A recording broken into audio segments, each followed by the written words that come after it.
बिस्मिल्लाहिर्रहमानिर्रहीम। अस्सलाम वालेकुम नाज़रीन। मारूफ एस्ट्रोलॉजर, रिलीजियस स्कॉलर और बिजनेस कंसल्टेंट मोहम्मद उसामा अली साहब हमारे साथ मौजूद हैं। उसामा भाई के साथ जो हमने पिछली वीडियो की थी उसमें बात हुई थी कि इमरान खान अब सिर्फ पाकिस्तान नहीं बल्कि उम्मत का लीडर बन चुका है। एक इंटरनेशनल लीडर जो है वैसी सूरत हाल इख्तियार कर चुके हैं। हमने बात की थी कि पाकिस्तान तहरीक इंसाफ जो है वो किसी सियासी जमात नहीं है। अब वो भी एक तहरीक की शक्ल जो है इख्तियार करती जा रही है, बल्कि कर चुकी है। हमारी इस वीडियो के ऊपर बहुत सारे लोगों के कमेंट्स आए। कुछ लोगों ने कहा कि सब झूठ है, बहुत सारे लोगों ने कहा जी प्रेडिक्शन कोई दुरुस्त नहीं होती। ऐसे लोग यकीनन अगर हमारी पुरानी वीडियोस देखेंगे तो उनको कदरे बेहतर अंदाजा हो जाएगा कि हमारी कौन-कौन सी प्रेडिक्शंस जो हैं उसामा साहब की हुई वो दुरुस्त हुई हैं। बहुत सारे जो हमारे नाज़रीन हैं उन्होंने एप्रिशिएट भी किया उसामा साहब। उन्होंने लिखा है कि जी आपने एक कहा था बिलखसूस, एक सारफ ने तो ये भी लिखा कि आपने कहा था कि लोगों के राब्ते मुनक़ता हो जाएँगे। पाकिस्तान में इंटरनेट जो है उसके मसाइल रहे, ट्विटर-श्विटर बंद होता रहा। इंडिया के अंदर भी इंटरनेट की बंदिश के मामला चल रहे हैं और यमन के अंदर तो पूरी इंटरनेट जो है वो लाइन ही काट दी गई है। तो वो कहते हैं कि ये चीज़ सिलसिला जो है ये शुरू हो चुका हुआ है। तो वो कहते हैं कि जी आपकी प्रेडिक्शन तो ये भी ठीक है। एनीवेज़ हमें इंडिया से भी लोगों ने मैसेजेस किए, कमेंट्स किए, उन्होंने कहा जी ढेरों वो वर्ड यूज़ करते हैं शुभकामनाएँ और लोगों ने लिखा कि हम आपको सुनते हैं, आपकी प्रेडिक्शंस जो हैं वो बड़ी ज़बरदस्त होती हैं और ज़्यादातर लोगों ने लिखा कि इमरान खान के हवाले से आप प्रेडिक्ट कर रहे होते हैं तो इसलिए हम सुनते हैं। सेम एक खातून ने लिखा कि वो बर्तानिया में या शायद अमेरिका में रहाइश पज़ीर हैं और उनका ताल्लुक जो है वो बांग्लादेश से है और उन्होंने कहा कि हम भी आपकी प्रेडिक्शंस जो हैं वो रेगुलर बेसिस पे फॉलो करते हैं और सुनते हैं। एक सारफ ने हमें उसामा अली साहब रिक्वेस्ट की थी कि ये बताएं आप क्यों इमरान खान को कहते हैं कि वो इंटरनेशनल लीडर हैं? तो यहीं से शुरू कर लेते हैं। आप कैसे हैं? अस्सलाम वालेकुम और फिर सवाल आपके सामने है इमरान खान को इंटरनेशनल लीडर क्यों कहते हैं? जी, बिस्मिल्लाहिर्रहमानिर्रहीम, अल्लाहुम्मा सल्लि अला मुहम्मद व अला आले मोहम्मद। देखिए, वालेकुम अस्सलाम सबसे पहले और सब नाज़रीन को अस्सलाम वालेकुम। उसके बाद असल बात ये है कि इमरान खान लीडर है, नहीं है, इसका फैसला कौन करता है? लोग। लोग उसकी जो उसका जो फॉलोइंगशिप होती है या जो उसका फॉलोवर होता है, वो डिफाइन करता है उसकी सरहदें या हदें। हम जब ये कहते हैं इंटरनेशनल तो वो उस वक़्त इंटरनेशनल हो जाता है जब कोई बांग्लादेश से, जब कोई यूके से, जब कोई ओवरसीज़ उसको कनेक्ट करता है अपने उससे कि हम देख रहे हैं इसको। जैसे एक दफ़ा आपको पहले भी बताया था शुरू में आपको याद हो, रोहिंग्या के कैंप से आ रहे थे मैसेजेस कि वो बर्मा के वो रोहिंग्या मुस्लिम्स भी देख रहे हैं। मतलब उनको बेचारों मतलब आप सोचे तो सही यार, हमारा तो इधर जो वालों का कोई उससे कई आधे डिवाइडेड है, मतलब कोई उसको फॉलो कर रहे हैं, कोई नहीं कर रहे। लेकिन वो रोहिंग्या वाला खैमों में बस्ती, अब वो एक पनाह गज़ीन कैंप है, वहां से देख के बात कर रहा है। तो अब बताएं कि उसको इंटरनेशनल हम कैसे ना कहें? वो लोकल तो नहीं रहा कम से कम। मतलब पाकिस्तानी का वो लीडर होता तो वो जस्ट थे। इनको उसमें क्या नजर आ रहा है? इनकी उसने क्या बात कर दी है? ये तो फिर अब वो लोग ही बताएं जिनका जिनको वो अट्रैक्ट कर रहा है। वो बेशक यूएनओ में खड़ा होकर इस्लाम के लिए बोले, वो बेशक रहमतुल्लिल आलमीन कॉन्फ्रेंस में, या वो अपने नबी पाक सल्लल्लाहु अलैहि वसल्लम की हुर्मत के दिफा में खड़ा हो जाए यूएनओ में। तो ये वो फैक्टर्स हैं जो दूसरे मुसलमानों को भी अट्रैक्ट कर रहे हैं कि उसकी जो कम्युनिकेशन स्किल थी वो उसको मतलब जैसे कहते हैं लोगों को एंगेज कर गई, तो वो लीडर हो गया क्योंकि लोग उसको बेसिकली सुनने लगे। हम ये कह सकते हैं कि सिर्फ पाकिस्तान, क्योंकि ये तो हकीकत है कि पाकिस्तान में करोड़ों लोग हैं जिनकी उम्मीदें इमरान खान से वाबस्ता है, जो इमरान के लिए ना सिर्फ दुआएं कर रहे होते हैं बल्कि वो एक्सपेक्ट ये करते हैं कि यार इमरान खान आएगा तो चीजें बेहतर होंगी, या उनको इस सिस्टम में रहते हुए जो होप्स हैं वो सिर्फ इसलिए हैं क्योंकि उनको लगता है कि जी इमरान खान अभी मौजूद है। तो जाहिर है दुनिया में भी पाकिस्तान से बाहर भी लोगों को उम्मीदें जो हैं, यानी रोहिंग्या की आपने बात की है, इट्स वेरी इंटरेस्टिंग कि रोहिंग्या कैंप के अंदर बैठा हुआ शख्स शायद उसको ये उम्मीद होगी कि इमरान खान जो है वो कभी किसी फोरम पे मेरे हवाले से भी बात कर ले, मेरे मसले के ऊपर भी बात कर ले। जैसे इमरान खान ने अफगानिस्तान के मामलात के ऊपर बात की है, जैसे इमरान खान ने कश्मीर के ऊपर बात करते रहे इमरान खान साहब। तो शायद रोहिंग्या में बैठा हुआ वो शख्स, उसको दुनिया में कोई और उसके हक में आवाज नहीं उठा रहा होगा, तो उसने कहा कि इमरान को बात करने आती है, इमरान करे तो लोग फिर कंसर्न अपना शो करते हैं। एम आई राइट? हाँ, ये बिल्कुल हो सकता है कि इतना काल पड़ा हुआ है, ऐसी कोई मतलब काल ही है ना कि आप इतने खुद पाकिस्तानी हम लोग कितने माशाल्लाह हैंडसम और कितने करेजियस और क्या करिश्मा है इस नेशन का। लेकिन आज देखें कि ये बड़े अरसे बाद किसी ने यूएनओ में इस तरीके से प्रेजेंट किया जिससे मुसलमानों के दिल ठंडे किए। अब कितने अरबी भी होंगे, कितने अरबिक कंट्रीज भी हैं, कितने आपके 56 इस्लामी मुल्क हैं चले इन कमो बेश, तो उनमें जाहिर बात है कि एक उठा तो आपकी मट्टी क्या है, तो आप लोगों को प्राउड करना चाहिए। मैं समझता हूँ कि दुनिया आपकी उसको देख रही है और आस बांध रही है। तो फिर मैं समझता हूँ उससे ट्रीटमेंट भी इतनी लोकल नहीं होनी चाहिए, उसको थोड़ा सा जैसे कहते हैं ना मार्जिन। और ये असल बात यह है कि ये दायरे खत्म होने वाले हैं, ये दायरे अपकमिंग टाइम्स में खत्म हो रहे हैं। ये जितना इन्होंने ग्लोबल विलेज ग्लोबलाइज किया था, मतलब एक ग्लोबल विलेज का मॉडल क्रिएट कर रहे थे ये लोग, सब कनेक्ट हो रहे थे सब, ये उतना ही डिस्कनेक्ट होने जा रहा है, उतना ही सब धड़ों में बढ़ने जा रहा है। और वो जो कम्युनिकेशन की बातें थी वो बिल्कुल ठीक है। ये आगे आने वाले वक्त में सिर्फ आप लोगों को ये देखना होगा कि जमीनी रास्ता किसका किससे मिल रहा है, वो और वो भी सेफ है या नहीं सेफ। तो इस तरह की अब कम्युनिकेशंस के मुस्तकबिल में वक्त होंगे। और दूसरी जैसे आपने कश्मीर की बात की, कश्मीर जो है वो उसामा भाई, हमारे जो एक नाजरीन जो है, नाजरीन में से किसी ने कमेंट किया हुआ था कश्मीर के हवाले से कि ये बताएं कश्मीर का फ्यूचर क्या है, कश्मीर का क्या होगा।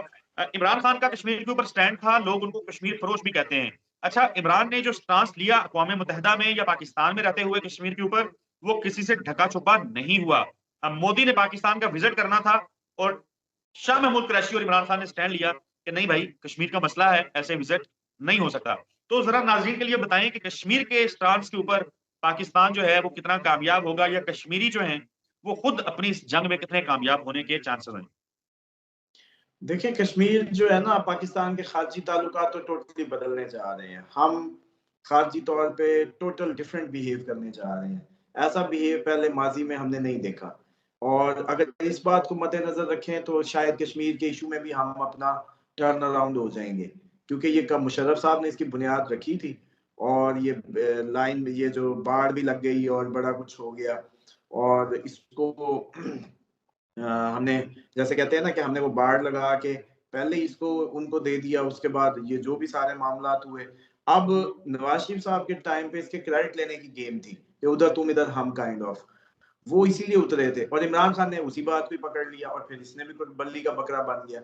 तो असल चक्कर ये है कि कश्मीरी जो बजाते खुद, जब तक खुद प्रॉपर जिनका मैटर है और उनको इस बात को अंडरस्टैंड करना होगा कि अपने इस मैटर में आप इमोशनल सपोर्ट तो ले सकते हैं, लेकिन ये करना कराना आपका अपने ही है। अपने पाँव पे बकरी टंगी तो जैसे कहते हैं ना, टंगती है, हमारे उधर की मिसाल है। तो ये कश्मीरी अपनी उसको करें। बाकी ये जो इस्लाम का नाम शाम लेके ड्रामे हो रहे हैं ना, ये तो पूरी दुनिया में हो रहे हैं।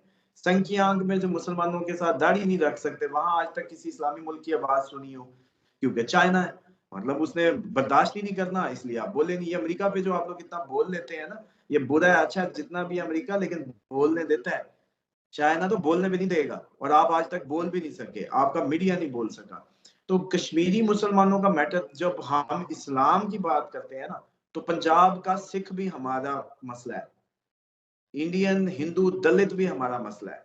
पूरी किसी भी अक्रॉस दी बोर्ड किसी भी इंसान को, किसी मजहब मिल्लत के शख्स को, किसी रंगो नस्ल को अगर जुल्म सितम का निशाना बनाया जाएगा तो इस्लाम की छतरी उसको अपनी शेल्टर देने की पाबंद है। और अगर उसके बुलाने पे मुसलमान रिएक्ट नहीं करता तो नबी ने कहा था कि मेरा उससे कोई ताल्लुक नहीं है। अब आप ये बता दें, ये कश्मीर सिर्फ जो हम उठाते हैं या हम जो सिर्फ फलस्तीन की बात करें, ये अच्छी बात नहीं है। इसी ने हमें आइसोलेट कर दिया और इस्लामिक फोबिया में हमें वो लोगों को यूज करने का मौका दिया। पंजाब का सिख भी हमारा भाई है, हमारी जिम्मेदारी है। मजलूम रोहिंगा हो, हमारा मसला है। इंडियन दलित के साथ अगर कोई इस तरीके का रवैया होता है, वो हमारा मसला है। हम क्योंकि अमन के एक्चुअल वो थे।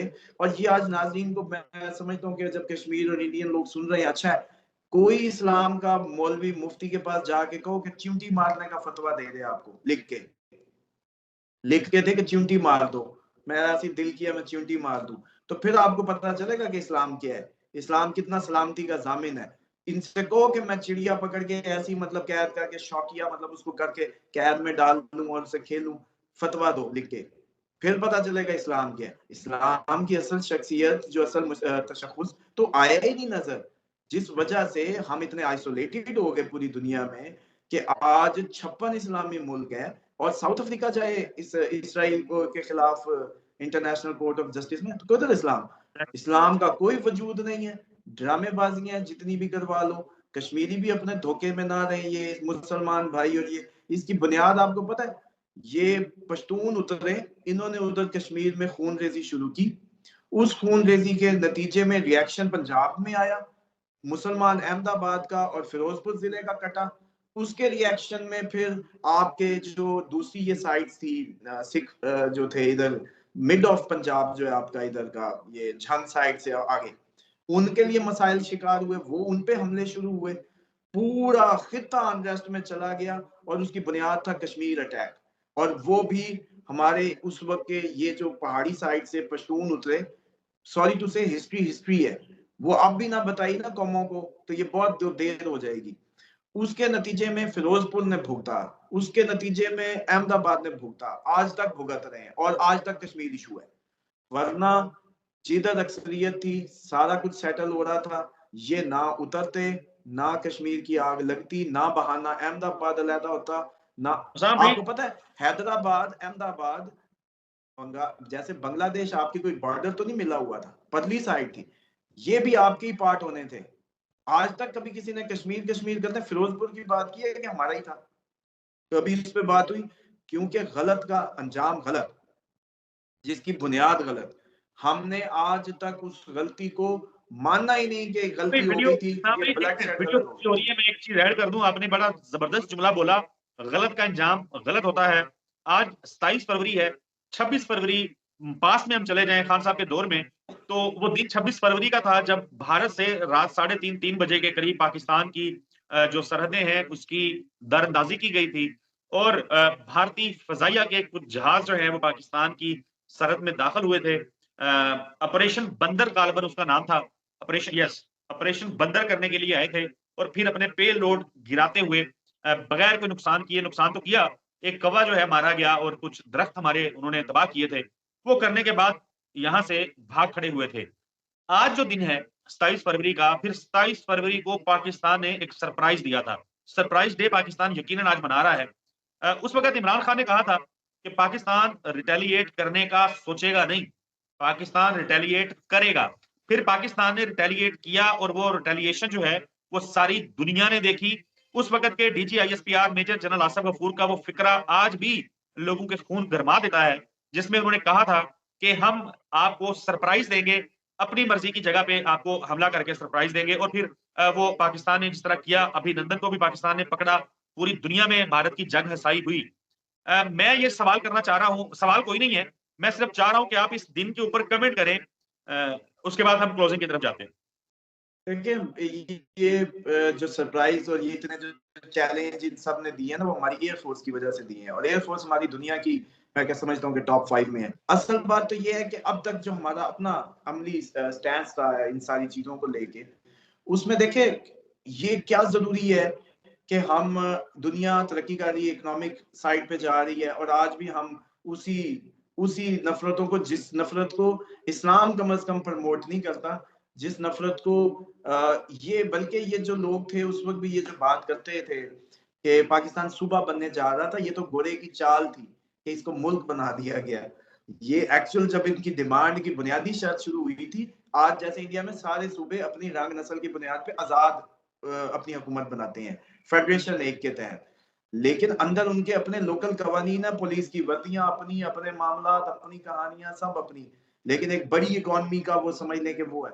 असल में हुआ ये कि ये इब्तदा तो सुबह बनने की थी, लेकिन गोरिया चाहता था कि कोई ना कोई इनके मैं उस्ताद बना रहूंगा कि ये लड़ते झगड़ते रहेंगे, इनके अंदर कोई जख्म छोड़ जाओ, तो ये कश्मीर एक उस जख्म के तौर पे छोड़ दिया गया, और इस पे उसने हमेशा हम लोगों को, जैसे कहते हैं ना कि इंडिया आज जहां भी चला जाए आसमान को छू ले, लेकिन आज भी उसको खतरा है उसकी इकोनॉमी को, जैसे ही पाकिस्तान उसकी तरफ देखेगा। चले मैं आप जो एक एग्जांपल आपको देता हूँ, ये इनका मैंने सुना मेजर जो है ना, वो एक है इनका मेजर आरिफ गोरिया के नाम से, वो काफी बड़ा बोल्ड बोल रहा होता है, और बड़ा, आज जरा उसकी भी मुझे याद आ गई आपकी बात से कि भाई मेजर पाकिस्तान गौरव, सिर्फ, हाँ जी, ये बात तो लंबी हो रही है लेकिन ये बहुत जरूरी है, क्योंकि वो मैंने देखा उसकी टोन जो है ना, वो अपने आप को कोई अरस्तु और सकरात ये उधर कोई भी उसका समझ रहा होता है कि ब्लड लाइन हो जैसे। बात को समझें, पाकिस्तान का सिर्फ इमरान खान इसलिए दुख रहा है, जो उसको भी दुख रहा था और वो कह रहा था कि हमारे तो हक में बेहतर है जी, पाकिस्तान के क्योंकि खिलाफ है, ऐसी बात नहीं है। इमरान खान या कोई भी ऐसा नडर लीडर सिर्फ इतना कह दे कि कल हम दिल्ली पे एटमी हमला करने जा रहे हैं, इंडिया इस सिर्फ डायलॉग का, ये कहते हैं ना कि हम जो है असले में ज्यादा है, ताकत में ज्यादा है, और हमारे कहते हैं हमारे पास फ्यूल नहीं है, तेल नहीं है, गाड़ियां नहीं है। लेकिन सर असद साहब एक जुमला आपके तगड़े वजीर आजम का, जिसके पीछे कौम खड़ी हो, वो अनाउंस कर दे कि जी 1 हफ्ते का टाइम है, वरना हम करने जा रहे हैं, आप छोड़ें, आप जब करेंगे, believe me, millions of investment dollars एक रात में जब उड़ने लगे, इनके हाथ ये पांव को आ जाएंगे आपके, जंग करनी दूर की बात है। देखें ये कहानियां जो है ना, हमें ना सुनाए कि आप कितनी डेप्थ जानते हैं, ये वो जो मेजर बैठ के हमारी मामलात में बोल रहा होता है, समझा रहा होता है, उसको सिर्फ इतना मैसेज है कि सिर्फ इमरान खान जैसा क्रैक आदमी, चलो कह लो तुम जिस लैंग्वेज में बोलते हो, वो आके एक लैंग्वेज में बात कर देना तो पूरी दुनिया यकीन कर लेगी, और तुम्हारी इन्वेस्टमेंट्स जो है 1 हफ्ते के अंदर अंदर क्या मुल्क और क्या सब भागेंगे, क्योंकि उनको पता है कि ये जो कह रहे हैं ये कर सकता है। तो इस इंप्रेशन को हम कैश करा सकते हैं कभी भी, जो आपका डायलॉग है। लेकिन मैं ये नहीं कहता कि ये कोई बात ठीक है, लेकिन ये उस टोन का जवाब है जो हमें बावर कराया जाता है कि ये बड़े कोई बादाम खाते हैं और पाकिस्तानी जैसे कोई बड़े बेवकूफ है, उनको पता नहीं है। हमारा एक जुमला इंडिया के 1 हफ्ते की इन्वेस्टमेंट 1 हफ्ते में यूं फारिग करेगा, ये कहाँ की बातें हैं? ये थी गोरे की चाल जिस पे बात हो रही है कि हमें लड़ा के, हालांकि हम ही कन्वर्टेड है ना सर, हम एक ही इधर के खिते के लोग हैं, कोई किसी उसमें जैसे कहते हैं वे ऑफ लाइफ है ना, हिंदुइज्म एक वे ऑफ लाइफ है, बुद्ध मत है, इस्लाम है, सिखिज्म है, वो किसी ने कहा मैंने ऐसे जीना है, मुझे सर कवर करके रखना है, मेरा खुदा यूं है, किसी ने कुछ कहा, किसी ने कुछ कहा, आपने गाय को बनाया, आपने सांप को बनाया, आपने हनुमान, जिसने जिसको समझ आई किया, ब्लड लाइन एक थी, दुश्मन ने फायदा उठाया, खून उसको चाहिए हमेशा, वो हमें लड़ाता मराता रहेगा। बात यह है कि बात तमीज से की जाए, बात असूल से की जाए तो हमें भी कबूल है, लेकिन इस तरीके से बिल्कुल भी नहीं कि आप पाकिस्तानियों को समझे कि ये तो जैसे जी मट्टी खाते हैं। बिल्कुल ऐसा ही। उसामा साहब बहुत शुक्रिया आपके कीमती वक्त के लिए। बड़ी जबरदस्त गुफ्तगू होगी। बल्कि किसी ने सवाल लिखा हुआ था कि क्या पाकिस्तान फ्रेंच रेवोल्यूशन की तरफ जा रहा है, तो इस पे भी हमने बात करनी है अपनी आने वाली वीडियोस में। मैंने कहा मैं नाज़रीन को या उन सारिफ को बता दूं कि हम जरूर इस पर बात करेंगे। उसामा भाई बहुत शुक्रिया, नाज़रीन आपका भी बहुत शुक्रिया हमें सुनने के लिए। अगली वीडियो में आपसे मुलाकात होगी। अल्लाह हाफिज।